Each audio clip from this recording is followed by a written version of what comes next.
రాత్రంతా కలలు నేసే నాకు వినగలనంటే తమాషగా ఒకటి చెప్పనా చెప్పు. ఇంద్రధనసు కింద కూర్చుని మాట్లాడదాం, అలాగే చందమామతోటి కులాసా ఊసులాడదాం. వింటుంటే వింతగా ఉంది, కొత్తగా ఉంది, ఏమిటి కథనం?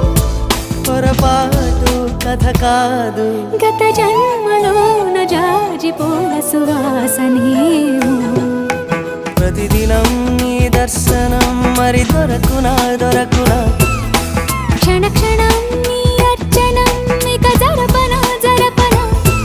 నేను చూడలే